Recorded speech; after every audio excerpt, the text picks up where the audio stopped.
আসসালামু আলাইকুম।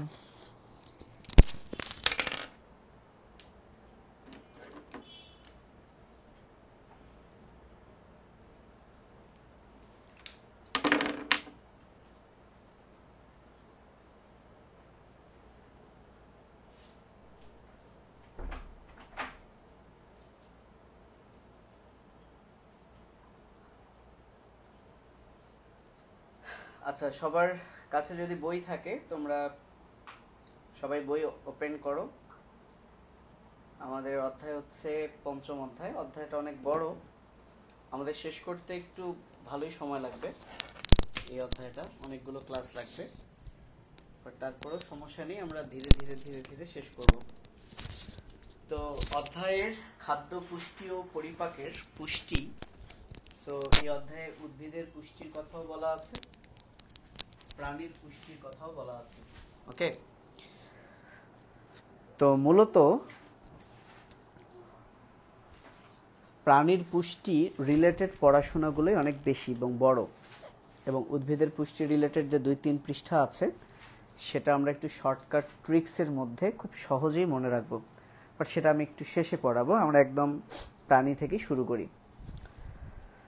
ওকে, তোমাদের কাছে যাদের বই আছে তোমরা সবাই বইয়ের যে পেজে প্রাণীর পুষ্টি উপাদান আছে, পেজ নাম্বারটা মনে হয় 90 পৃষ্ঠা, তোমরা এই পেজ সবাই বের করো এবং হেডলাইন দাও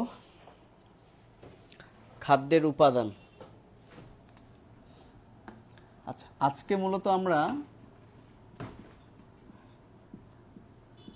খাদ্যের যে উপাদান, অর্থাৎ আমরা কি কি খাই এবং এদের যে স্ট্রাকচার, এগুলো সম্পর্কেই মূলত আজকে আমরা শিখব। এবং এখানে কিছু কথা আছে যে জিনিসগুলো আসলে একটু বুঝতে হবে ডিটেলস, যদিও এটা বোঝানোর জন্য যে কথাগুলো আমি তোমাদেরকে বলবো সেগুলো জানতেই হবে। আচ্ছা, সরি, কল এসেছিল, আমি একটু এরোপ্লেন মোডটা করে দিলাম। আচ্ছা, ওকে, তাহলে খাদ্যের উপাদান আমরা যখন তোমরা ইন্টারমিডিয়েটে উঠবা সেই বইগুলোতে লেখা আছে যে আমরা 6 ধরনের খাবার খাই, বাট তোমাদের এটা লেখা যাবে না, বিকজ তোমাদের বই এরকম লেখা নাই যে আমরা 6 ধরনের খাবার খাই। বরং তোমাদের বইয়ে যেটা লেখা আছে যে খাদ্যবস্তুকে প্রধানত 3 ভাগে ভাগ করা যায়, অর্থাৎ এই 6 ধরনের খাবারের মধ্যেই 3টাকে প্রধান করেছে, এছাড়া আরও 3টা আছে সেটার কথা লেখা আছে, এবং তারপরে আরও একটার কথা লেখা আছে। সো তোমাদের বইয়ে টোটাল 3-3-1 অর্থাৎ 7 ধরনের খাবার নিয়ে আলোচনা করা আছে। এখন কথা হচ্ছে যে তাহলে ইন্টারমিডিয়েটের বইয়ে 6 কেন, 7 লেখা থাকতে পারত। আসলে আমরা খাবার খাই কেন? যাতে খাবারটা আমাদেরকে পুষ্টি দেয়, ঠিক আছে? খাবারটা যাতে আমাদেরকে কি দেয়? পুষ্টি দেয়। কিন্তু কিছু কিছু খাবার আছে যাদেরকে আমরা বলি আঁশ বা রাফেজ। এই খাবারগুলো মূলত আমাদের পুষ্টি দেয় না। এখন প্রশ্ন হতে পারে যে ভাইয়া কেন এরা আমাদেরকে পুষ্টি দেয় না? কারণ হচ্ছে এই যে আঁশ বা রাফেজ, এই জিনিসগুলো মূলত হচ্ছে কি, উদ্ভিদ, ধরো তোমরা যে শাক খাও, হ্যাঁ আমরা কিন্তু শাক খাই, কিন্তু শাকের যে মেইন অংশটা যেটা হচ্ছে ফাইবার, আঁশ বা ফাইবার বা যাকে আমরা রাফেজ বলি, সেই অংশটা কিন্তু মূলত সেলুলোজ দ্বারা তৈরি। আমি আবারও বলছি যে আমরা যে শাক খাই, এই শাকের যে মেইন অংশ যেটা ফাইবার, তন্তু, সেটা কিন্তু মূলত সেলুলোজ দ্বারা তৈরি। এবং এখানে আমি একটা জিনিস বলে দেই যেটা তোমাদের পরে কাজে লাগবে, সেটা হচ্ছে কোনো শব্দের শেষে যদি ওজ থাকে, কোনো শব্দের শেষে যদি ওজ থাকে, তাহলে তোমরা ধরে নিবা যে সেটা একটা শর্করা, সেটা একটা শর্করা বা কার্বোহাইড্রেট জাতীয় পদার্থ। ওকে, তবে ওজ ছাড়াও শর্করা জাতীয় আরও অনেক পদার্থ আছে যাদের শেষে ওজ নাই, কিন্তু যদি কোনো শব্দের শেষে তুমি ওজ পাও তাহলে মোটামুটি তুমি 99.99% শিওর যে সেটা হচ্ছে একটা কার্বোহাইড্রেট বা শর্করা জাতীয়। তাহলে সেলুলোজ এটাও এক ধরনের কি কার্বোহাইড্রেট। সেলুলোজ এটা এক ধরনের কি কার্বোহাইড্রেট বা শর্করা। তো এই সেলুলোজটা নিয়েই মূলত আঁশ বা ফাইবার বা শাক গঠিত। এখন কথা হচ্ছে তাহলে শাক খেয়ে আমরা তার যে মেইন উপাদান সেলুলোজ এটা আমার পেটে গেল, এখন উদ্দেশ্য কি, আমরা কেন খাই বলতো? এই যে আমরা খাবার দাবার খাই, কেন খাই? খাবার উদ্দেশ্য হচ্ছে খাবার থেকে যাতে আমরা একটু শক্তি পাই, বা ওই খাবারের যে ভূমিকা, ওই খাবারের যে উপাদান আছে সে যে কাজগুলো করে সেই কাজগুলো যাতে আমার দেহে সংঘটিত হয়। এ কারণে যে খাবারগুলো আমরা খাই মূলত সেই খাবারগুলো কি হয়, আমার পেটে যাওয়ার পর যদি খাবারগুলো একটু জটিল থাকে, আমার পরিপাক নালীর বিভিন্ন এনজাইম খাবারগুলোকে ভেঙে ভেঙে ভেঙে ভেঙে টুকরো করে। এই টুকরো করার উদ্দেশ্য হচ্ছে যদি টুকরো করা না হতো তাহলে আমার পরিপাক নালী থেকে খাবারগুলো রক্তে যেতে পারতো না। তার মানে আমরা যা খাই এই খাবারগুলো আমার পরিপাক নালী থেকে কোথায় যেতে হবে? রক্তে। এই যে আমি খাবার খেলাম, খাওয়ার পর খাবারটা যখন ভাঙলো, এই বিষয়টাকে বলা হয় পরিপাক বা হজম। আর যখন এই খাবারটা পরিপাক নালী থেকে রক্তে যায় এই বিষয়টাকে বলে শোষণ। তার মানে পরিপাকের পরই কিন্তু হয় শোষণ। আর রক্তে গিয়ে কী লাভ? কারণ রক্তের মাধ্যমেই খাবারের এই উপাদানটা আমাদের মাথা থেকে পা পর্যন্ত সমস্ত কোষে পৌঁছাবে, এবং সমস্ত কোষে গিয়ে সে কি শক্তি দিবে বা যে যে কাজ করে সেই কাজটা করবে। বাট এই সেলুলোজটা যখন আমি খেলাম, আমার পেটে যখন সেলুলোজটা গেল, এই সেলুলোজকেও কি ভেঙে ভেঙে টুকরা করে রক্তে পাঠানো উচিত। তো এই কাজটা করবে কে? এনজাইম। সেলুলোজকে ভাঙবে কে? এনজাইম। এবং সেলুলোজকে ভাঙার জন্য যে এনজাইম তাকে কিন্তু বলা হয় সেলুলেজ। তাকে কি বলা হয়? সেলুলেজ। সো এখানে আরেকটা জিনিস মনে রাখো, যদি কোনো শব্দের শেষে এজ পাও, আমি আবারও বলছি, যদি কোনো শব্দের শেষে এজ পাও তাহলে 100% এটা একটা এনজাইম। তবে এনজাইমে এস ছাড়াও অন্য কিছু থাকতে পারে, কিন্তু যদি এস থাকে তাহলে 100% সেটা হচ্ছে একটা এনজাইম। তাহলে আমি আবারও বলছি যে সেলুলোজকে ভাঙে যে এনজাইম তার নাম সেলুলেজ। এভাবে আমি যদি তোমাকে এখন প্রশ্ন করি যে সুক্রোজ একে ভাঙে কোন এনজাইম, তাহলে আনসার হবে সুক্রেজ এজ। আমি যদি প্রশ্ন করি ল্যাকটোজ একে ভাঙে কোন এনজাইম, তাহলে আনসার হবে ল্যাকটেজ। এভাবে চলবে। আচ্ছা, বাই দ্য ওয়ে এগুলো এক্সট্রা কথা। তো দেখো, আমরা যে শাক খাই, ধরো তুমি লাল শাক খেয়েছো, সেই তোমার পেটে চলে গেল সেলুলোজ এবং তাকে ভেঙে টুকরা টুকরা করবে সেলুলেজ। কিন্তু দুর্ভাগ্যের বিষয়, আল্লাহ তাআলা গরু ছাগলে এই সেলুলেজ এনজাইমটা দিলেও মানুষের মধ্যে এই সেলুলেজ এনজাইম দেননি। এ কারণে যেহেতু এই এনজাইমটা আমাদের পরিপাক নালীর থেকে খরিত হয় না, তাই সেলুলোজ জাতীয় খাবার অর্থাৎ ফাইবার আমরা হজম করতে পারি না। এখন প্রশ্ন হতে পারে যে ভাইয়া, যেটাকে আমরা পরিপাকই করি না, হজমই করি না, তাহলে সেটা আমরা কেন খাই?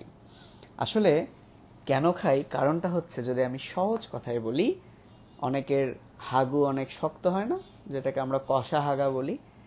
মেইন কারণ হচ্ছে সেই কষা হাগা বা হাগুটাকে নরম করার জন্য। তুমি খেয়াল করবে যখন তোমার পায়খানা শক্ত হবে, তুমি যখন শাক খাবে তোমার পায়খানাটা কিন্তু একটু নরম হবে।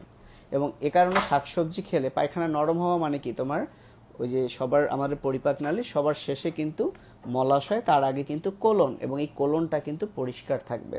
আর যখন পায়খানা শক্ত হবে তখন এই পায়খানার এই শক্ত পায়খানাটা কোলনের গায়ে কিন্তু একটু ঘর্ষণের সৃষ্টি করবে এবং একসময় কিন্তু কোলন ক্যান্সার হয়ে যাবে।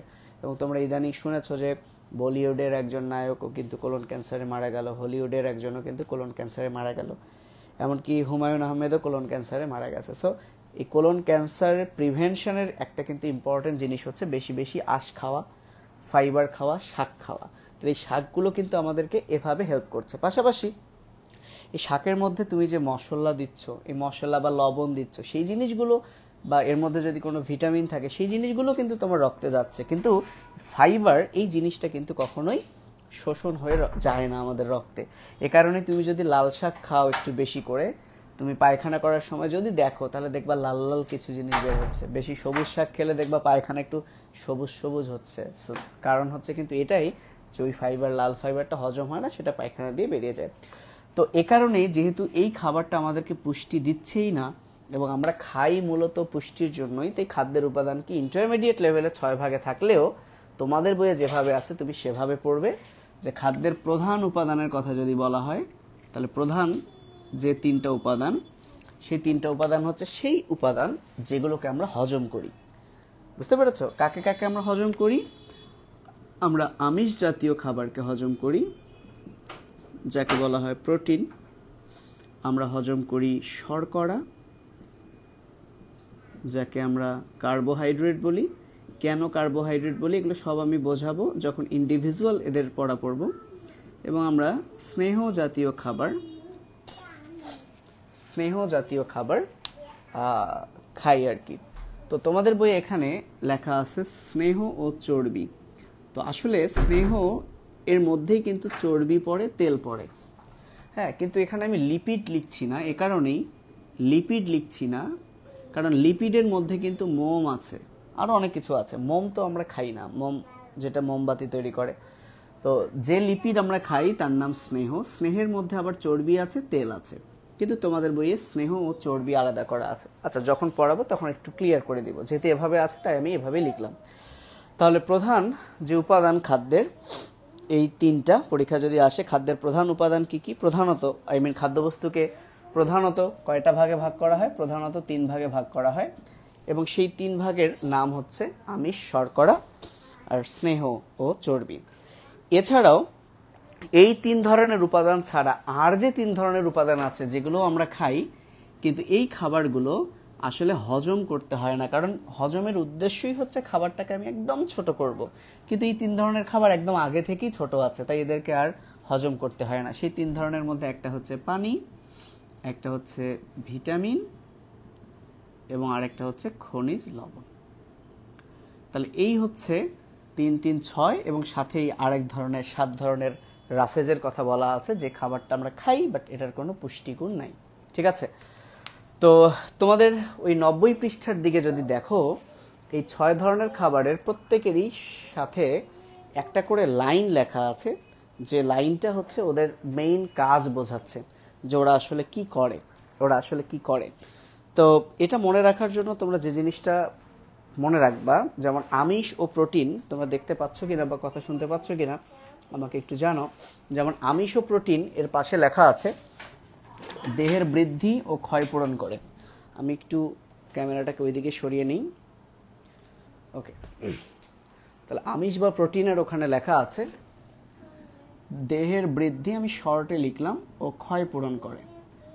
তো এখন ঘটনা হচ্ছে, মানে কি, একটা জিনিস তোমাদেরকে বলে দিই, আমাদের শরীরের তুমি যা কিছু দেখছো সব কিছুই প্রোটিন। প্রায় 95% ধরো প্রোটিন দিয়েই গঠিত। আমার স্কিন প্রোটিন, হ্যাঁ আলাদা করে ধরো চর্বি জমে জমে কারো দেহ ফুলে যায়, আলাদা কথা, বাট এই যে পুরো চামড়া প্রোটিন, ভেতরে মাংস প্রোটিন, প্রায় সব কিছুই কি প্রোটিন দ্বারা গঠিত। তাহলে এই প্রোটিনগুলো জমে জমেই কিন্তু আমাদের দেহটা কি হয়েছে, গঠিত হয়েছে, এবং ধীরে ধীরে আমাদের দেহের কি বৃদ্ধি ঘটেছে। তাহলে এই প্রোটিন বা আমিষটাই কিন্তু আমার দেহের বৃদ্ধি ঘটায় এবং ক্ষয় পূরণ করে। কারণ কি, যে দেহের বৃদ্ধি ঘটায়, ধরো আমাদের দেহের এই অংশটা কেটে গেছে, তাহলে এই অংশটা পূরণ করাবে কে? যে দেহের বৃদ্ধি ঘটায়, কারণ দেহের অন্যান্য অংশ কি বৃদ্ধি পেয়ে তো এই জায়গাটা পূরণ হবে। সো যদি এভাবে প্রশ্ন আসে যে দেহের বৃদ্ধি ও ক্ষয় পূরণ করে কে, তাহলে অবশ্যই সেটা হবে প্রোটিন। আর শর্করা, এই স দিয়ে মনে রাখো, একটা কাজ যদি বলে যে শক্তি উৎপাদনের সাথে জড়িত, সেটা হচ্ছে শর্করা। কারণ এই যে শর্করার গ্লুকোজ, তোমরা জীবনী শক্তি চ্যাপ্টারে পড়েছো, সেই গ্লুকোজ থেকে আমরা 38 অণু এটিপি পাই, শক্তি পাই। তো শুধু যদি শক্তির কথা বলে তাহলে আমরা কি আনসার করব? আমরা আনসার করব শর্করা। এখন কথা হচ্ছে, শক্তি কিন্তু আমরা স্নেহ ও চর্বি থেকেও পাই। তো পরীক্ষায় যদি বলে শুধু শক্তি পাই, শক্তি উৎপাদনের সাথে জড়িত, এবং একটা আনসার দিতে বলে, তাহলে শর্করা। আর যদি বহুপদীতে থাকে শক্তি উৎপাদনের সাথে জড়িত, তখন এটাও দিব। তো স্নেহ ও চর্বি এও শক্তি দেয়। সো মনে রাখবা, এখানে স্নেহ ও চর্বি 2টা জিনিস যেহেতু আছে, তো এরা শক্তির পাশাপাশি তাপও উৎপাদন করে। সো তাপ ও শক্তি, এইভাবে একটু মনে রাখো। শর্টে একটু মনে রাখো যে যখন পরীক্ষায়, তাহলে আমি আবারও বলি, শর্করা শক্তি, আর স্নেহ ও চর্বি তাপ ও শক্তি। সো এখানেও ও আছে, বাট এটা তুমি এভাবে মনে রাখো যে আমাদের দেহ গঠন করেই প্রোটিন, আমাদের পুরো দেহটাই কি দ্বারা তৈরি? প্রোটিন দ্বারা তৈরি। এ কারণে প্রোটিনের একটা সুন্দর নাম আছে যেটা তোমাদের লাগবে না, সেটা হচ্ছে প্রোটিনকে বলে ল্যাঙ্গুয়েজ অফ লাইফ, অর্থাৎ জীবনের ভাষা। আমি আমার জীবনটাকে কার ভাষায় প্রকাশ করছি? সেটা হচ্ছে প্রোটিনের ভাষায় প্রকাশ করছি। সো এই কারণে প্রোটিন দিয়েই আমাদের যেহেতু সব কিছুই গঠিত, সো প্রোটিন আমার দেহের বৃদ্ধি করে, ক্ষয়পূরণ করে। সো আশা করি তোমরা এই তিনটা জিনিস পেয়েছো। এবং খেয়াল করো এখানে এই যে 6টা পুষ্টি উপাদান আছে, আমি এটা মুছে দিই। এই 6টা পুষ্টি উপাদানের মধ্যে খনিজ লবণে, 6টা পুষ্টি উপাদানের মধ্যে খনিজ লবণে কিন্তু জ কথাটা আছে। সো এই জ দিয়ে যদি পরীক্ষা আসে যে বিভিন্ন জৈবিক কাজে অংশ নেয় কে, এই জৈবিক কাজ বললে বুঝবা যে যার ওখানে জ আছে, ঠিক আছে? তো খনিজ লবণ জ আছে, এটা বিভিন্ন জৈবিক কাজে অংশ নেয়। বাকি থাকলো পানি আর ভিটামিন। বাকি থাকলো কি বলো? পানি আর ভিটামিন। সো এগুলো নিয়ে আমরা যেহেতু পরবর্তীতে ডিটেলস পড়বই, সো পানি ভিটামিনের আমরা শুধু যে কোনো একটা মনে রাখবো, আর পানি তো আমরা আসলে এমনিতেই পারবো। সো ভিটামিন নামটা কেন এসেছে তোমরা যদি জেনে থাকো, ভিটামিন কথাটা এসেছে ভাইটাল অ্যামিন, অর্থাৎ অ্যামিন বা অ্যামিনো অ্যাসিড, যেটা জীবনের জন্য ভাইটাল, অনেক গুরুত্বপূর্ণ। তাই একে কিন্তু বলা হয় খাদ্যের প্রাণ বা খাদ্য প্রাণ, অর্থাৎ ভাইটাল মানে কি? খুব গুরুত্বপূর্ণ। সো ভাইটামিন এ কারণেই অনেকেই বলে যেটা ভিটামিন, যেহেতু ভাইটাল অ্যামিন ভাইটা থেকে আসছে, সো অনেকেই এটাকে ভিটামিন বলে। সো এই কি করে? খাদ্যের প্রাণ। সো খাদ্য খাওয়ার উদ্দেশ্য আমাদের কিন্তু আরও একটা, সেটা হচ্ছে যাতে আমরা রোগ বালাই থেকে কি করতে পারি? মুক্ত থাকতে পারি। সো তোমরা এভাবে মনে রাখতে পারো যে এই 6 ধরনের খাবারের মধ্যে, এই 6 ধরনের খাবারের মধ্যে তোমরা যদি তো অসুস্থ হও, ডাক্তার কিন্তু কখনো তোমাদেরকে বলে না যে, প্রেসক্রিপশনে বলে না যে আমিষ খাবা। প্রেসক্রিপশনে এই 6টা খাবারের মধ্যে ডাক্তার কিন্তু শুধুমাত্র বলে ভিটামিন, মানে যদি কখনো ওষুধ হিসেবে দেয় তাহলে কিন্তু ভিটামিনটাই দেয়। সো ডাক্তারের কাছে কেন যাও? ডাক্তারের কাছে কেন যাও? অসুস্থ থাকো, তার চিকিৎসা নিতে যাও, তাই না? তাহলে অসুস্থ হয়েছো মানে কি?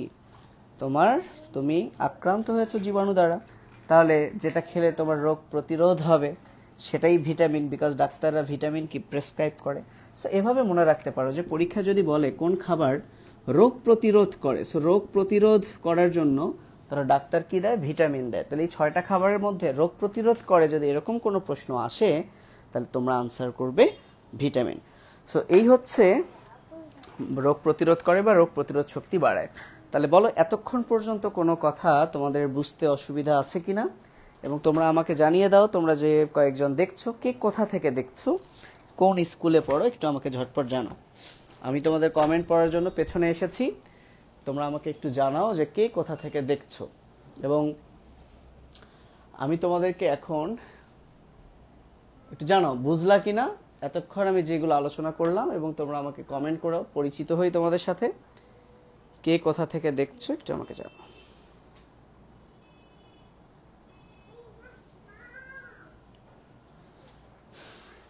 ওকে, কেউ কিছু বলো, তোমরা কেউ কিছু বলছো না?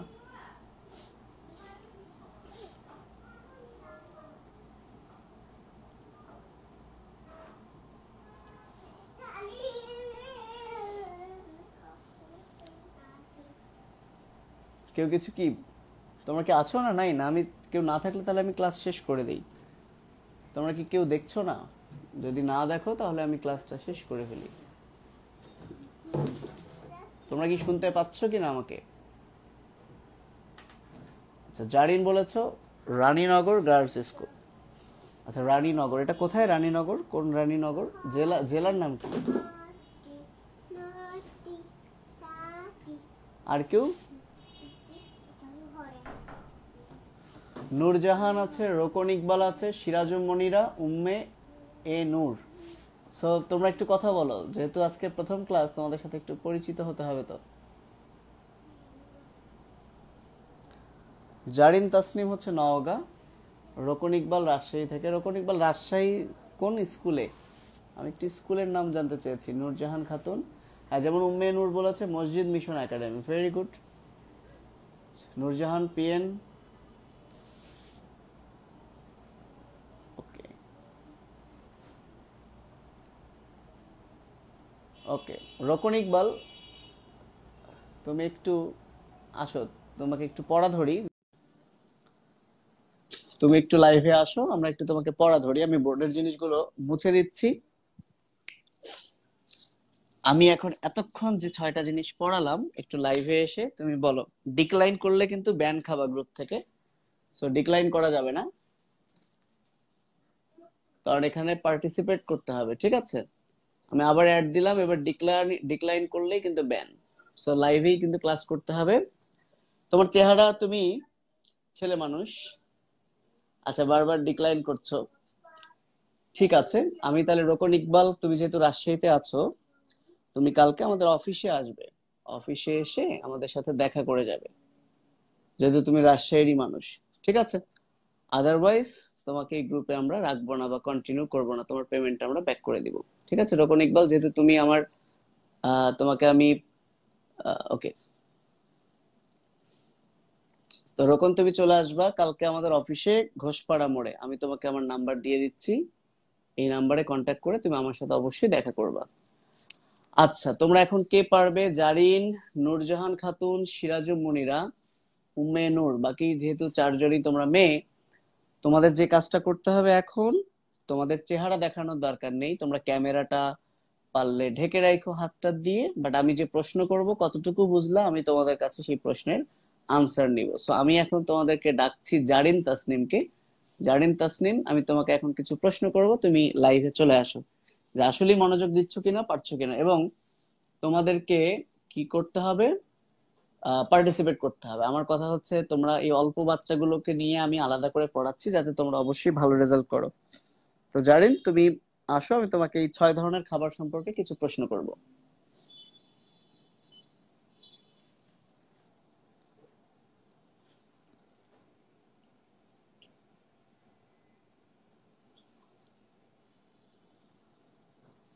জারিন, তোমাকে আমি অ্যাড করেছি, কিন্তু তোমরা আসছো না, অথবা তোমরা যে কেউ যদি আসতে চাও জানাতে পারো, যে কেউ চাইলেই কিন্তু অ্যাড হতে পারো। আচ্ছা আসসালামু জারিন, আলাইকুম।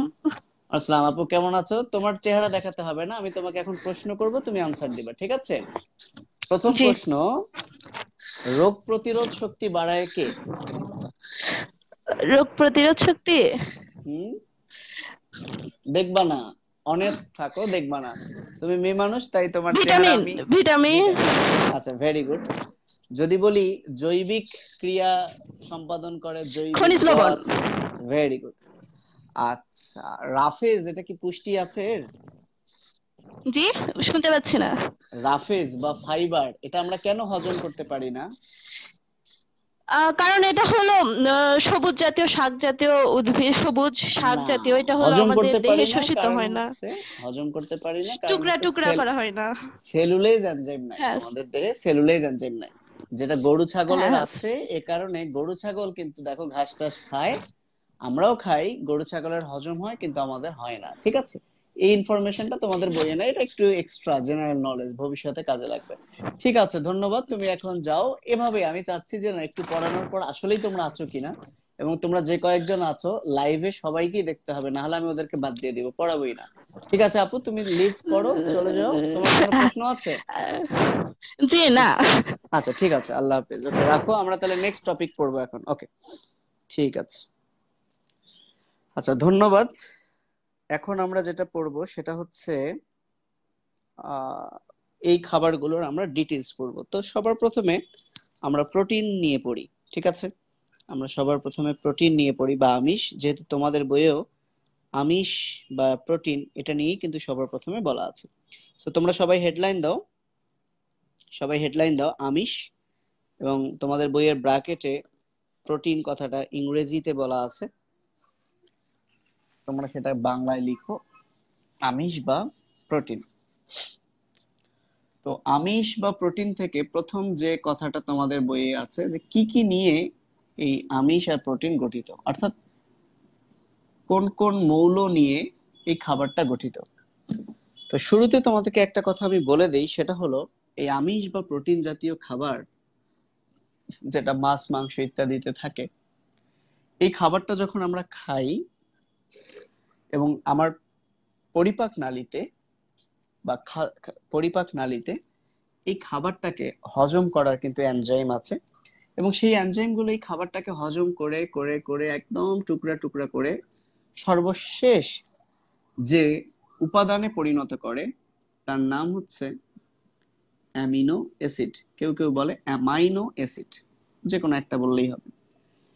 তো এটা লেখার উদ্দেশ্য হচ্ছে এটাই যে এই আমিষ বা প্রোটিন জাতীয় খাবারটা ভেঙে যেহেতু অ্যামিনো অ্যাসিড হচ্ছে, তাহলে এই অ্যামিনো অ্যাসিডে অবশ্যই একটা অ্যামিন মূলক থাকবে NH2। অ্যামিনো অ্যাসিডে কি মূলক থাকবে? একটা অ্যামিন মূলক। তোমরা 9-এ যদি উঠে থাকো, জৈব যৌগ তোমাদের আছে হয়তোবা শেষের দিকে, তো বলে রাখি অ্যামিন মূলক হচ্ছে এটা NH2, আর অ্যাসিড মূলক হচ্ছে COOH। অ্যাসিড মূলক হচ্ছে COOH। এটা পরে কাজে লাগবে, তোমাদের 9-10-এই কাজে লাগবে। তো একটা অ্যামিনো অ্যাসিডের স্ট্রাকচার আর আমি দেখাচ্ছি না যে কার্বনের 4 হাতে কি কি থাকে, জাস্ট সিম্পল এই নামটা থেকেই তুমি একটা জিনিস দেখো যে অ্যামিন মূলকে NH2 আছে আর অ্যাসিড মূলকে COOH আছে। তাহলে একটা অ্যামিনো অ্যাসিড মিলে মিলে মিলে মিলেই যেহেতু প্রোটিন হয়, তাহলে একটা প্রোটিনে কি আছে? কার্বন আছে, প্রোটিনে কি আছে? হাইড্রোজেন আছে, প্রোটিনে কি আছে? অক্সিজেন আছে, এন্ড প্রোটিনে আছে নাইট্রোজেন। তাহলে এই চারটা কিন্তু প্রোটিনের মেইন উপাদান। তাহলে প্রোটিনের মেইন উপাদান কিন্তু এই চারটা। পাশাপাশি তাহলে একটা প্রোটিনে কিন্তু এই চারটা জিনিস মেইন উপাদান, প্রধান উপাদান। এছাড়া সামান্য পরিমাণে থাকে আয়রন, ফসফরাস, সালফার। মনে রাখো ফেপস, ফেলপস আছে না, এরকম ফেপস। তাহলে এই তিনটা থাকে সামান্য পরিমাণে। তো পুরাটার জন্য কোনো ছন্দ দরকার নাই যে চন ফেপস, বাট কমন সেন্স, এই কার্বন, হাইড্রোজেন, অক্সিজেন এই তিনটা জিনিস মিলে হচ্ছে জৈব যৌগ। এই তিনটা জিনিস মূলত কি? জৈব যৌগ। প্রত্যেকটা জৈব যৌগতে এই তিনটা জিনিস থাকে। সো মনে রাখবা, আমিষ একটা জৈব যৌগ, শর্করা একটা জৈব যৌগ, চর্বি, স্নেহ এগুলো জৈব যৌগ। তার মানে আমিষ, শর্করা, স্নেহ প্রত্যেকটাতেই কার্বন, হাইড্রোজেন, অক্সিজেন আছে। কিন্তু প্রোটিনের একটা স্পেশালিটি হচ্ছে এর মধ্যে আবার নাইট্রোজেনও আছে। এ কারণে অন্যান্য গুলোর চেয়ে প্রোটিন কিন্তু একটু আলাদা। এবং যেহেতু এর মধ্যে স্পেশাল একটা নাইট্রোজেন আছে এবং এই নাইট্রোজেনের পরিমাণ হচ্ছে 16%, সেইটা ট্রিপল স্টার, এবং এটা খুব ভালো করে মনে রাখবা। তাহলে আমাদের প্রথম লাইন আমিষ বা প্রোটিন থেকে, সেটা হচ্ছে যে আমিষ বা প্রোটিন চন ফেপস দ্বারা গঠিত। এর মধ্যে চন বুঝালাম কেন আসলো। চন হচ্ছে প্রধান উপাদান, এবং অন্যান্য উপাদানের চেয়ে প্রোটিনের পার্থক্য হচ্ছে এই মৌলটা মূলত নাইট্রোজেন থাকে, যেটা আর অন্যান্য খাবারে থাকে না। এবং নাইট্রোজেনের পরিমাণ হচ্ছে 16%। নাইট্রোজেনের পরিমাণ কত? 16%। সাথে সামান্য পরিমাণে থাকে ফেপস। Fe মানে হচ্ছে আয়রন, ফেরাস আর কি, phosphorus and sulphur, S for sulphur. আচ্ছা, আশা করি প্রথম লাইন বা এতটুকু তোমরা বুঝতে পেরেছো। ওকে, তাহলে পরীক্ষা যদি বলে অন্যান্য পদার্থ থেকে বা অন্যান্য খাদ্য থেকে আমিষ কেন আলাদা, বা কোন মৌলটির উপস্থিতির জন্য আমিষ আলাদা, তাহলে সেটাই হচ্ছে নাইট্রোজেন। এজন্য আলাদা করে এর পার্সেন্টেজটাও কিন্তু দিয়ে আছে, দেওয়া আছে 16। ঠিক আছে, এবার চলে আসো এই আমিষের উৎস। সো আমাদের আমিষ থেকে প্রথম যে প্যারা বইয়ের সেটা কিন্তু হয়ে গেল। সেখানে শুধু এই কথাটুকু আমি একটু সাজিয়ে দিলাম। সেই কথাটুকুকে যদি আমি রিভাইজ করি, যে আমিষের মধ্যে আছে চন, ফেপস, এগুলো হচ্ছে প্রধান। এর মধ্যে এই তিনটা সবারই আছে, নাইট্রোজেনের কারণে আমিষ একটু স্পেশাল, এবং এর পরিমাণ 16%, সামান্য পরিমাণে এইটা থাকে। এই হচ্ছে সিম্পল। এবার চলে আসো না আমিষের উৎস। তো এই জিনিসগুলো কিন্তু তোমাদের মনে রাখতে হবে, বিশেষ করে এই যে তিন ধরনের খাবার, শর্করা, আমিষ এবং চর্বি, এই তিন ধরনের খাবার কোন খাবারে কোন উপাদানটা পাওয়া যায়। বিশেষ করে কিছু খাবার আছে, ধরো আমি যদি ডিমের কথা বলি, এই ডিমের সাদা অংশ আছে, কুসুম আছে, তাই তো? এই সাদা অংশটা মূলত প্রোটিন, কিন্তু কুসুমের মধ্যে প্রোটিনও আছে, চর্বিও আছে। তাহলে দেখো ডিমের মধ্যে কিন্তু চর্বিও আছে। বাট পরীক্ষা যদি প্রশ্ন আসে ডিম কোন খাদ্যের উৎস, দিতে হবে কিন্তু প্রোটিন। তাহলে খাদ্যের উৎসের ব্যাপারটা কি, ধরো একটা খাদ্যে অনেক ধরনের উপাদান থাকতে পারে, বাট এর মধ্যে যে উপাদানটার পার্সেন্টেজ বেশি, তাহলে আমরা বলবো ওই খাবার থেকে সেই উপাদানটা পাওয়া যায়। বুঝতে পেরেছো? এ কারণেই এ কারণেই আমিষ বা প্রোটিন জাতীয় খাবারের একটা উৎস কিন্তু ডিম, যদিও ডিমের মধ্যে একটু চর্বি আছে, কিন্তু চর্বির পরিমাণ প্রোটিনের পরিমাণের চেয়ে অনেক কম। তাই ডিমটাকে আমরা মূলত প্রোটিনের উৎস বলি, কারণ ডিম খেলে আমরা মূলত কি পাবো, প্রোটিন পাবো। ঠিক আছে? তো এই উৎসের মধ্যে অনেক কিছুই আছে। উৎসকে দুই ভাগে ভাগ করা যায়, প্রাণী, উদ্ভিদ। যেমন ডিম, এটা আমরা প্রাণী, মুরগি থেকে পাই, হাঁস থেকে পাই। তাহলে ডিম থেকে যে প্রোটিন পাচ্ছি, এই ডিমটা আবার আসে প্রাণী থেকে, তো এটা হচ্ছে একটা প্রাণীজ উৎস। হ্যাঁ, মাছ, মাংস, মাছ তো একটা প্রাণী, মাংস তো আমরা কোনো প্রাণীরই মাংস পাই, হ্যাঁ, কোনো গাছের মাংস তো খাই না, এরকম তো আর বলি না। আবার যদি আমি বলি ডাল, ডাল একটা উদ্ভিদ থেকে আসে, তাহলে ডালটা হচ্ছে আমিষের উদ্ভিদ উৎস। বুঝতে পেরেছো? তাহলে উৎসকে আমরা দুই ভাগে ভাগ করতে পারি, একটা হচ্ছে প্রাণীজ উৎস এবং আরেকটা হচ্ছে কি, উদ্ভিদ উৎস। তাহলে প্রাণীজ উৎস, উদ্ভিদ উৎস, সেগুলোকে আমরা আলাদা করি। তাহলে যে আমিষ প্রাণী থেকে পাওয়া যায় তাকে আমরা বলতে পারি প্রাণীজ আমিষ। হ্যাঁ, আর যে আমিষ উদ্ভিদ থেকে পাওয়া যায় তাকে আমরা কিন্তু বলবো উদ্ভিজ্জ আমিষ। যে আমিষ প্রাণী থেকে পাওয়া যায় সেটা হচ্ছে প্রাণীজ আমিষ, যে আমিষ উদ্ভিদ থেকে পাওয়া যায় সেটাকে বলবো উদ্ভিজ আমিষ। সেভাবে ভাগ করে পড়লে ওভারঅল যদি বলে আমিষের উৎস নয় কোনটি, তাহলে এগুলো সব চিন্তা করতে হবে। আলাদা করে যদি বলে প্রাণীজ নয় কোনটি, উদ্ভিজ নয় কোনটি, তাহলে পাবা। তাহলে আশা করি প্রাণীজ আমিষ কি কি, মাছ, মাংস, ডিম এটসেট্রা লিখে ফেলো। তাহলে প্রাণীজ আমিষ কি কি আছে, মাছ, মাংস, দুধ, ডিম লেখা যায়। সো দুধ থেকে আবার তোমরা জানো যে পনির হয়। সো মাছ, মাংস, দুধ, ডিম। সো দুধের বদলে তোমরা পনিরটা লেখো, তোমাদের বইয়ে দুধ কথাটা লেখা হয়তো বা নেই। ওকে, কিন্তু থাকার কথা হয়তো বা। তাহলে এভাবে লেখো, মাছ, মাংস, দুধ, ডিম, এই চারটা একসাথে লেখো। এবার খেয়াল করো এই দুধ থেকে কি হয়, পনির হয়, তাহলে এখানে পনির কথাটা অ্যাড করে নাও।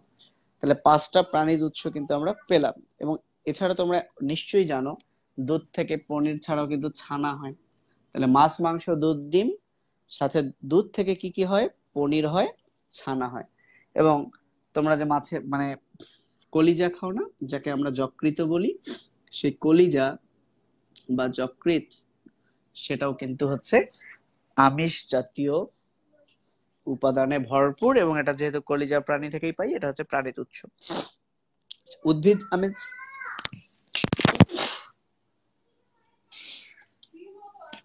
সরি, তাহলে উদ্ভিদ আমিষ কি কি আছে, উদ্ভিদ আমিষের এই এক্সাম্পল গুলোই কিন্তু এমসিকিউ তে আসবে। তো তোমাদের অনেক আছে উদ্ভিদ আমিষ, কিন্তু তোমাদের বইয়ে যতটুকু আছে তোমরা ভাই ততটুকুই দিবা। এর মধ্যে খুব উল্লেখযোগ্য হচ্ছে ডাল। এই ডালকে গরিবের মাংস বলা হয়। বুঝতে পেরেছো? অর্থাৎ মাংসের চাহিদা কিন্তু ডাল অনেকখানি পূরণ করে, অনেকখানি পূরণ করে। কিন্তু এই প্রাণীজ আর উদ্ভিদ আমিষের মধ্যে একটু পার্থক্য আছে, যেটা আমি তোমাদেরকে একটু পর বলে দিব। সো ডালের পাশাপাশি তোমরা কি চীনা বাদাম, শিমের বিচি, এই তিনটা জিনিস মনে রাখো।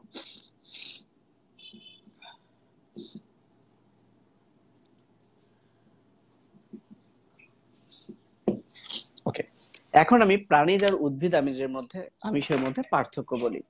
আসলে আমিষ জাতীয় খাবার খেয়ে আমরা কি পাই, একটু আগে আমি বললাম আমরা অ্যামিনো অ্যাসিড পাই বা অ্যামাইনো অ্যাসিড পাই। এই অ্যামাইনো অ্যাসিডটা আমাদের শরীরের জন্য অনেক গুরুত্বপূর্ণ। কেন গুরুত্বপূর্ণ, সিম্পলি যদি বলি, আমিষ ভেঙে আমরা পাই অ্যামিনো অ্যাসিড। একটা জিনিস চিন্তা করো, এই যে আমি তোমাদেরকে বললাম না যে আমাদের দেহ গঠন করে প্রোটিন, কি বললাম বলতো, আমাদের দেহ গঠন করে কে, প্রোটিন। তো এখন তোমাদের প্রশ্ন হতেই পারে যে ভাইয়া প্রোটিন দেহ গঠন করে, বুঝলাম, কিন্তু আমরা তো সেই প্রোটিনটা খেয়ে তাকে তো ভেঙে অ্যামিনো অ্যাসিড বানালাম, তাকে তো আমরা কি বানালাম, অ্যামিনো অ্যাসিড। তাহলে দেহ গঠন অ্যামিনো অ্যাসিড করে বলতে পারি, প্রোটিন কেন বললাম? আসলে হয় কি জানো, এই অ্যামিনো অ্যাসিডটা রক্তের মাধ্যমে যখন কোষে যায়, তখন এরকম অনেকগুলো অ্যামিনো অ্যাসিড মিলে আবার প্রোটিন হয়, প্রোটিন হয়ে কিন্তু সে দেহে জমা থাকে এবং দেহ গঠন করে। তার মানে ব্যাপারটা হলো, যে আমিষ আমি খেলাম সেটা পেটের মধ্যে আমি বানালাম অ্যামিনো অ্যাসিড, এবং এই অ্যামিনো অ্যাসিড পরে কিন্তু আবার কোষের মধ্যে গিয়ে প্রোটিন হয়, এবং প্রোটিন হয়ে সে বিভিন্ন জিনিস গঠনে সাহায্য করে। এখন কথা হচ্ছে এক এক অ্যামিনো অ্যাসিড দিয়ে এক এক প্রোটিন তৈরি হয়। আমি আবারও বলছি, এই কথাটা একটু মনোযোগ দিয়ে শোনো। এক এক অ্যামিনো অ্যাসিডে অ্যাসিড মিলে এক এক প্রোটিন তৈরি হয়, এবং এই অ্যামিনো অ্যাসিড গুলোকে দুই ভাগে ভাগ করা হয়। এটা তোমাদের বইয়ে আছে কিনা, কিন্তু তোমাদের বইয়ে একটা লাইন আছে, সেটা বোঝার জন্য এটা গুরুত্বপূর্ণ, না হলে তোমরা মানে একটু কেমন কেমন লাগবে। তো এটা তোমরা নাও লিখতে পারো, শুধু শুনতে পারো, লিখলে ভালো। সেটা হচ্ছে যে অ্যামিনো অ্যাসিড দুই ভাগে ভাগ করা হয়। একটা হচ্ছে অত্যাবশ্যকীয়, আমি কিন্তু একটু এক্সট্রা পড়াচ্ছি একটা লাইন বোঝানোর জন্য। আর একটা হচ্ছে অনাবশ্যকীয়। তাহলে অত্যাবশ্যকীয় অ্যামিনো অ্যাসিড, আর একটা হচ্ছে অনাবশ্যকীয় অ্যামিনো অ্যাসিড। সো অত্যাবশ্যকীয় মানে যে অ্যামিনো অ্যাসিড অবশ্যই অবশ্যই খাদ্যের সাথে গ্রহণ করতে হবে। আমি আবারও বলছি, অত্যাবশ্যকীয় মানে কি, এসেনশিয়াল, যে অ্যামিনো অ্যাসিড অবশ্যই খাদ্যের সাথে গ্রহণ করতে হবে। কেন? কেন? কারণ এই অ্যামিনো অ্যাসিড আমার দেহে তৈরি হয় না। তার মানে এখানে একটা জিনিস আমরা শিখলাম, যে অ্যামিনো অ্যাসিড কিন্তু আমার দেহ থেকেও তৈরি হয়, আমার দেহের বিভিন্ন কোষ থেকে কিন্তু অ্যামিনো অ্যাসিড তৈরি হয়। তো যত ধরনের অ্যামিনো অ্যাসিড মিলে প্রোটিন তৈরি হয়, এর মধ্যে কিছু অ্যামিনো অ্যাসিড আছে আমার দেহে তৈরি হয় না। তাহলে সেই অ্যামিনো অ্যাসিড যেহেতু আমার দেহে তৈরি হয় না, সেগুলোকে তো আমার দেহে লাগবে। তাহলে আমি যদি না খাই, তাহলে আর কিভাবে সেগুলোকে পাবো? তাই অবশ্যই ওই অ্যামিনো অ্যাসিড গুলোকে আমাকে খাইতে হবে, তাই তারা খুব গুরুত্বপূর্ণ, তাই তাদেরকে বলা হয় অত্যাবশ্যকীয়। তাহলে অনাবশ্যকীয় কারা? যে অ্যামিনো অ্যাসিড আমার দেহেই তৈরি হয়। তাহলে এই অ্যামিনো অ্যাসিড গুলো যেহেতু আমার দেহেই তৈরি হয়, তাই তাদের খাদ্যের সাথে গ্রহণ করা গুরুত্বপূর্ণ না, বাট খেলেও কিন্তু কোনো ক্ষতি নেই। তাহলে একটা জিনিস চিন্তা করো ভাই, একটা জিনিস চিন্তা করো, ধরো ধরো তোমার চুল একটা প্রোটিন, তোমার চুল একটা প্রোটিন। এই চুল বানাতে ধরো এই কয়টা অ্যামিনো অ্যাসিড লাগবে, যদিও এই কয়টা অ্যামিনো অ্যাসিড মিলে চুল হবে না, বাট ধরো চুল বানাতে এই কয়টা অ্যামিনো অ্যাসিড লাগবে। বুঝতে পেরেছো? এর মধ্যে এর মধ্যে এই লাল কালারের অ্যামিনো অ্যাসিডটা তোমার দেহে তৈরি হয় না। ফলে তোমার দেহে এই লাল কালারের এই দুইটা অ্যামিনো অ্যাসিড কিন্তু তোমার দেহে নেই। হ্যাঁ, তাহলে এই দুইটা অ্যামিনো অ্যাসিড তুমি যদি খাবারের সাথে না খাও, তাহলে তোমার দেহে যদি এই দুইটা অ্যামিনো অ্যাসিড না আসে, তাহলে তো এই চুলের প্রোটিন তৈরিই হবে না। কারণ চুলের প্রোটিনের জন্য আমার এই দুইটা অ্যামিনো অ্যাসিড লাগবে। বুঝতে পেরেছো? এই কারণেই কিন্তু আমরা বিভিন্ন আমিষ খাই, যাতে এই আমিষটা ভেঙে আমরা এই অ্যামিনো অ্যাসিড গুলো পাই। বুঝতে পেরেছো? এবং মজার বিষয় হচ্ছে, এই যে প্রাণীজ আমিষগুলো, বিশেষ করে মাছ, মাংস, দুধ, ডিম, এগুলো কেন খেতে বলে বেশি বেশি? কারণ এইগুলোর মধ্যে সব কয়টি অত্যাবশ্যকীয় অ্যামিনো অ্যাসিড আছে। এই যে বললাম না, অত্যাবশ্যকীয় অ্যামিনো অ্যাসিড, যে অ্যামিনো অ্যাসিড বাইরে থেকে খেতে হয়। তাহলে মাছ, মাংস, দুধ, ডিম, এই প্রাণীজ আমিষগুলোর মধ্যে সকল অত্যাবশ্যকীয় অ্যামিনো অ্যাসিড আছে। এ কারণে তোমরা যদি একটু মাছের একটা টুকরাও খাও, তাহলে তুমি সকল অ্যামিনো অ্যাসিড পাবে। ফলে যে অ্যামিনো অ্যাসিডের ঘাটতি হোক না কেন, সেগুলো কি তোমরা পেয়ে যাচ্ছ। বাট তুমি যদি ডাল খাও, এটা কিন্তু উদ্ভিদ আমিষ, এটা উদ্ভিদ আমিষ, এই ডালের মধ্যে কিন্তু সকল অত্যাবশ্যকীয় অ্যামিনো অ্যাসিড নাই। এ কারণে ডাল খেলে কিন্তু তোমার হয়তোবা এই অ্যামিনো অ্যাসিডের চাহিদা পূরণ হয়ে গেল, কিন্তু এই অ্যামিনো অ্যাসিডের চাহিদা পূরণ হলো না। এ কারণেই দেখবা ডালের সাথে আরো অনেক কিছু মাখিয়ে কিন্তু খিচুড়ি বানায়, এবং খিচুড়িটাতে কিন্তু সকল অ্যামিনো অ্যাসিড কি বলে থাকে, অত্যাবশ্যকীয়। কারণ হয়তোবা ডালে যেটা মিসিং, সেটা হয়তো অন্য একটা সবজিতে আছে, শিমের বিচিতে আছে, আবার ধরো সেটা চীনা বাদামে আছে। এরকম করে অনেক কিছু মিশাল করে যখন একটা খিচুড়ি বানায়, সেই খিচুড়িটা কিন্তু তখন হয়ে যায় কি খাবার, মানে আদর্শ খাবার। এবং ছোট ছোট বাচ্চাদেরকে শুরুতে কিন্তু এরকম, বিশেষ করে যারা মাছ মাংস খাওয়াতে পারে না, এরকম খিচুড়ি বানিয়ে খাওয়াতে বলে। কারণ তাদেরকে যদি শুধু আমরা ডাল খাওয়াই, কোনো না কোনো একটা অ্যামিনো অ্যাসিডের ঘাটতি হবে। তো এতগুলো কথা বলার উদ্দেশ্য কি জানো? তোমাদের বইয়ে একটা লাইন আছে, লাইনটা আমি তোমাদের বই থেকে পড়ে শোনাই। লাইনটা আমি বই থেকে পড়ে শোনাই। উদ্ভিদ আমিষের মধ্যে লেখা আছে, এক সময় ধারণা করা হতো এগুলো প্রাণীজ আমিষের তুলনায় কম পুষ্টিকর, কারণ উদ্ভিজ আমিষে প্রয়োজনীয় সব কয়টি অ্যামিনো অ্যাসিড থাকে না। তার মানে এক সময় ধারণা করা হতো এরা কম পুষ্টিকর, বাট আসলে এরাও পুষ্টিকর। কিন্তু কেন ধারণা করা হতো এরা কম পুষ্টিকর? কারণ হচ্ছে এখানে প্রাণীজ আমিষের মতো সব কয়টি অ্যামিনো অ্যাসিড থাকে না। উদ্ভিদ আমিষ যদি খাও তুমি, তাহলে তোমার কিছু না কিছু অ্যামিনো অ্যাসিডের ঘাটতি থাকবে। এ কারণে আগের সায়েন্টিস্টরা ভাবতেন এরা মনে হয় কম পুষ্টিকর, কিন্তু পরবর্তীতে দেখা গেল না, কম পুষ্টিকর হোক, বাট যে অ্যামিনো অ্যাসিড গুলো আমি পাচ্ছি সেগুলো কি খেলেও আমার চলবে। এ কারণে যে যে পুষ্টিবিদরা আছে না, সো যাদের একটু আর্থিক সমস্যায়, পুষ্টিবিদরা কিন্তু তাদেরকে ওভাবেই খাবারের একটা মেনু করে দেন, যাতে তুমি ডাল খাচ্ছ তাহলে সাথে ওইটা খেলেই তোমার মাছ মাংসের চাহিদা পূরণ হবে, যাদের মাছ মাংস কেনার সামর্থ্য নেই তাদের জন্য। ওকে, আশা করি তোমরা বুঝতে পেরেছো এই লাইনটার জন্য আমি এত কথা কথা বললাম। বাট পরে যেটা বলা আছে, কিন্তু প্রকৃতপক্ষে উদ্ভিদ আমিষ প্রাণীজ আমিষের মতোই সকল অ্যামিনো অ্যাসিড পর্যাপ্ত পরিমাণে ধারণ করে। এই যে দেখো, এখানে যে প্রকৃতপক্ষে একটা কথা বলছো, কথাটা কিন্তু ভুল বলে ফেলছে। আসলে প্রকৃতপক্ষে প্রাণীজ আমিষের মতো উদ্ভিদ আমিষে সকল প্রকার অ্যামিনো অ্যাসিড থাকে না, এটা একটা ভুল কথা বললো কিন্তু তোমাদের বইয়ে। যেমন ওই যে বললাম যে ডালে দুই একটা অ্যামিনো অ্যাসিড কিন্তু নেই, সে এমনকি অনেক প্রাণীজ আমিষেও দুই একটা অ্যামিনো অ্যাসিডের কিন্তু ঘাটতি আছে। সো লাস্টের লাইনটা একটু তোমাদের বইয়ে উল্টাপাল্টা বলে ফেললো। সো বাই দ্য ওয়ে, আশা করি আমিষ রিলেটেড তোমাদের সকল পড়া শেষ। এখন আমরা, কত মিনিট হয়েছে আমি জানি না, বেশি সময় হয়তো বা হয়নি, আমরা এখন শর্করা বা কার্বোহাইড্রেট পড়বো। এতক্ষণের মধ্যে কারো কোনো প্রবলেম থাকলে তোমরা আমাকে একটু কমেন্ট করে জানাও। কে নূরজাহান খাতুন কি বললো? নূরজাহান খাতুন আসতে চাচ্ছে। ওকে নূরজাহান খাতুন, তোমার আসো, যদি তুমি আসতে চাচ্ছ তোমাকে আমরা অ্যাড করলাম, তুমি চলে আসো, তোমাকে কিছু প্রশ্ন করা হোক বা তোমার কিছু জানার থাকলে বলো, বা এই জিনিসটা বুঝছো কিনা আমাদেরকে একটু জানিয়ে দাও। ওকে, তাহলে আমরা এখন পড়বো শর্করা। তাহলে তোমরা ঝটপট লিখে ফেলো। কারো যদি, এতটুকুর মধ্যে এত কথা বললাম, উল্টাপাল্টা অনেক কথা, একটু বাইরের নলেজ দিলাম, এতে করে আশা করি ভালো লাগবে। কিন্তু প্রবলেম থাকলে বলো, না হলে তোমরা এখন হেডলাইন দাও, শর্করা বা কার্বোহাইড্রেট। সবাই হেডলাইন দাও।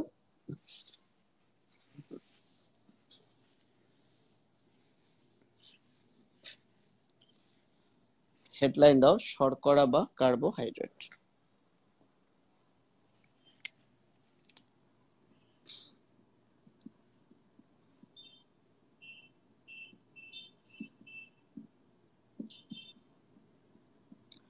আচ্ছা, প্রথমে একটু ছোট্ট করে বলি যে কার্বোহাইড্রেট কেন একে বলা হতো। কারণ কার্বো থেকে হচ্ছে কার্বন, আর হাইড্রো মানে হচ্ছে পানি, পানিকে বাংলা হয় H2O।